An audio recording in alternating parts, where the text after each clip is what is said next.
Thomas Soto.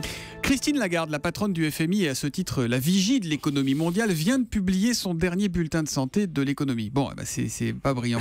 Bonjour Nicolas Barré. Bonjour Thomas. Il y a des raisons d'être inquiet, dit-elle. Elle a une nature trop anxieuse ou elle a raison, Christine Lagarde? Non mais si vous voulez, quand on regarde le monde de très très haut comme le fait Christine Lagarde, qu'est-ce qu'on voit? On voit un monde avec deux moteurs qui ont tous les deux des problèmes. Les États-Unis, premier moteur, ils ont des problèmes parce qu'ils carburent avec de l'argent gratuit depuis des années et la Banque centrale américaine dit ça suffit, il faut remonter les taux d'intérêt. Seulement on ne sait pas très bien quelles conséquences ça va avoir sur le monde. Donc énorme incertitude de ce côté-là. Et là je vous vois venir, vous allez nous dire que dans le même temps le deuxième moteur, le moteur chinois, ne pète pas le feu. Il ralentit même sans doute beaucoup plus qu'on ne croit.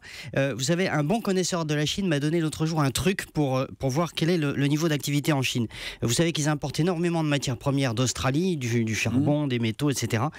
Or les statistiques australiennes, contrairement aux statistiques chinoises, on peut leur faire confiance, elles ne mentent pas. Et qu'est-ce qu'on voit en ce moment? Une chute de ces exportations. Donc ça veut dire que l'activité ralentit vraiment très fortement en Chine. Bon, mais tout ça, ça veut dire que les inquiétudes de Christine Lagarde sont fondées, j'imagine. Mais est-ce que son rôle, c'est pas aussi, et d'abord, de trouver, de proposer des solutions? Oui, tout à fait. Son rôle, c'est de faire des prescriptions. Alors, elle en fait. Aux États-Unis, elle dit c'est trop tôt pour relever le taux d'intérêt.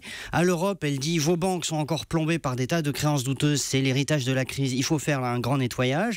Aux pays qui s'en sortent mieux, comme l'Allemagne, et qui ont des marges de manœuvre, elle dit investissez davantage. Et puis, en gros, à tous les pays, elle dit il faut faire des réformes, marché du travail, concurrence, système de santé, etc. Bref, des réformes de fond. Écoutez, je vous laisse le commentaire. Mais tout ça, évidemment, c'est plus facile à dire quand on regarde les choses justement de très très loin, de très haut, depuis un bureau du FMI à Washington ou depuis un studio comme ici.